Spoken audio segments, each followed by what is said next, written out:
नमस्कार, भारत मौसम विज्ञान विभाग की दैनिक मौसम परिचर्चा में आपका हार्दिक स्वागत है। यदि आज की हाइलाइट्स की बात करें तो तमिलनाडु, दक्षिणी आंतरिक कर्नाटक और केरल पर अगले 3 से 4 दिनों में छिटपुट स्थानों पर भारी वर्षा और साथ में हल्की से मध्यम वर्षा कुछ से लेकर के कई स्थानों पर होती रहेगी। और इसके अलावा बाकी देश के दूसरे हिस्सों पर प्रायः मौसम शुष्क रहने की संभावना है। यदि हम पिछले 24 घंटे के दौरान भारी वर्षा की बात करें तो तमिलनाडु के नागापट्टनम के वेदअरण्यम जिले पर 7 सेंटीमीटर की वर्षा अर्थात भारी वर्षा जिसे भारत मौसम विज्ञान विभाग की शब्दावली में कहा जाता है वो दर्ज की गई। और साथ ही साथ रायगढ़ डिस्ट्रिक्ट उड़ीसा के गुनुपुर स्टेशन पर भी 7 सेंटीमीटर वर्षा दर्ज की गई है। इसके अलावा भारी वर्षा पूरे देश में कहीं भी दर्ज नहीं की गई है। यदि हम सिनॉप्टिक सिस्टम्स की बात करें तो आज एक पश्चिमी विक्षोभ जो कि पिछले 2-3 दिनों से लगातार हमें छिटपुट स्थानों पर वर्षा और ऊंचे पर्वतीय स्थानों पर जम्मू कश्मीर के हमें स्नोफॉल दे रहा है, वो आज 72 डिग्री लॉन्गिट्यूड के आसपास अवस्थित है और साथ ही साथ ये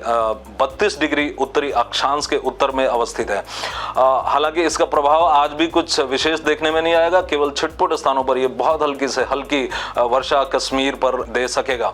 और इसके अलावा एक चक्रीय परिसंचरण जो कि दक्षिण पश्चिम बंगाल की खाड़ी और उससे संलग्न दक्षिणी आंध्र प्रदेश तट पर अवस्थित है मध्य क्षोभ मंडल में, तो इसके प्रभाव में अगले 24 घंटे में हम देख सकते हैं कि तटीय आंध्र प्रदेश के दक्षिणी हिस्से पर हमें थंडरस्टॉर्म एक्टिविटी, हल्की से मध्यम तीव्रता की थंडरस्टॉर्म एक्टिविटी मिल सकती है। और इसके अलावा तमिलनाडु पर आज हमें भारी वर्षा देखने को फिर से मिल सकती है, लेकिन ये भारी वर्षा जैसा कि हम देख चुके हैं कि 1 या 2 स्थानों से ज्यादा स्थानों पर आने की संभावना नहीं है। और इसके अलावा थंडरस्टॉर्म एक्टिविटी कर्नाटका और तेलंगाना पर भी छिटपुट स्थानों पर मिलती रहेगी। और 31 तारीख को अर्थात कल भी हमें छिटपुट स्थानों पर भारी वर्षा दक्षिणी आंतरिक कर्नाटक और तमिलनाडु पर, और 1 तारीख को हमें दक्षिणी आंतरिक कर्नाटक, तमिलनाडु और केरल पर छिटपुट स्थानों पर भारी वर्षा और साथ ही हल्की से मध्यम वर्षा छिटपुट स्थानों से लेकर कुछ स्थानों पर प्राप्त होने की संभावना है। और इसके अलावा 2 नवंबर को भी हमें तमिलनाडु और केरल पर छिटपुट स्थानों पर भारी वर्षा और साथ ही हल्की से मध्यम वर्षा कुछ स्थानों पर मिलने की संभावना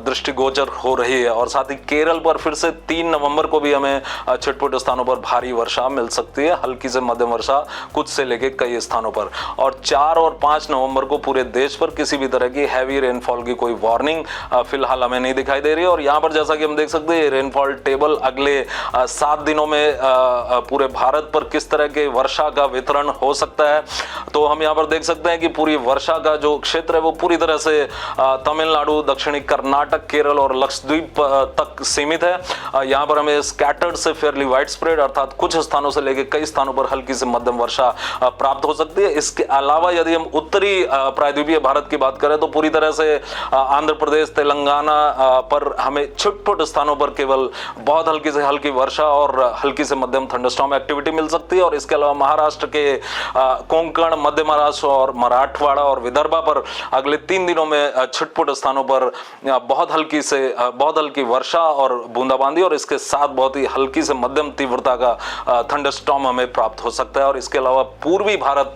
पश्चिमोत्तर भारत और मध्य भारत पूरी तरह से शुष्क रहने की संभावना अगले 7 दिनों तक है, सिवाय जम्मू और कश्मीर के, जहां पर कि अगले 24 घंटे में जैसा कि हमने देखा एक वेस्टर्न डिस्टर्बेंस के प्रभाव में छिटपुट स्थानों पर बहुत हल्की से हल्की वर्षा होने की संभावना रहेगी।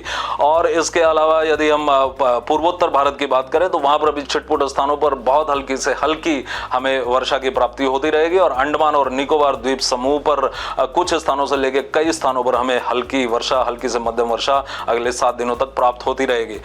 इस चित्र पर यदि हम नजर डालें तो यहाँ हम देख सकते हैं कि ये मैक्सिमम टेम्परेचर अर्थात अधिकतम दिन के अधिकतम तापमानों का यहाँ पर विचलन दीर्घकालिक औसत से दिखाया गया। और यहाँ हम देख सकते हैं कि किस तरह से पश्चिमोत्तर भारत पर अर्थात दक्षिण पूर्वी कश्मीर, हिमाचल प्रदेश, उत्तराखंड, पंजाब, हरियाणा, दिल्ली और राजस्थान के प्राय सभी स्थानों पर हमें जो तापमानों का विचलन है वो सामान्य से 3 डिग्री से लेकर 4.5 डिग्री तक अधिक दिखाई दे रहा है। और कहीं कहीं पर यह तापमान 4.5 से 6.5 डिग्री भी अधिक है इनका दीर्घकालिक औसत से विचलन। और इसी प्रकार न्यूनतम तापमानों पर यदि हम नजर डालें तो हम देख सकते हैं कि किस तरह से पंजाब और उत्तरी राजस्थान से लेकर के बिहार तक लाल रंग हम देख पा रहे हैं और जम्मू कश्मीर पर भी हम पूरी तरह लाल रंग देख पा रहे हैं। ये दर्शाता है कि जो न्यूनतम तापमान है वो भी अपने दीर्घकालिक औसत से 4.5 डिग्री से लेके 6.5 डिग्री तक ऊपर चल रहे हैं। और हिमाचल प्रदेश और उत्तराखंड भी 3 डिग्री से 4.5 डिग्री तक अपने सामान्य तापमानों से ऊपर चल रहे हैं। तो इस सब के पीछे का जो कारण वो यही कि हमने पिछले पूरे अक्टूबर माह में कोई भी एक वेस्टर्न डिस्टर्बेंस यहाँ पर नहीं देखा इस पश्चिमोत्तर भारत पर, जो कि वर्षा देता, जो कि इस समय विंटर सीजन की शुरुआत में एक प्रमुख सिनॉप्टिक सिस्टम है जिसकी वजह से यहाँ पर वर्षा प्राप्त होती है। और अगले एक सप्ताह तक भी हमें किसी एक सिग्निफिकेंट वेस्टर्न डिस्टर्बेंस की, एक सार्थक वेस्टर्न डिस्टर्बेंस की कोई संभावना हमें नहीं दिखाई दे रही। इसलिए इन तापमानों में, अधिकतम और न्यूनतम तापमानों में हमें किसी तरह की सुधार की कोई गुंजाइश, अर्थात इनके सामान्य की ओर बढ़ने की कोई संभावना हमें फिलहाल नहीं दिखाई दे रही है। आज के लिए बस इतना ही। कल हम फिर मिलेंगे अगले 5 दिनों की मौसम परिचर्चा के साथ। तब तक के लिए अनुमति दीजिए। धन्यवाद। नमस्कार।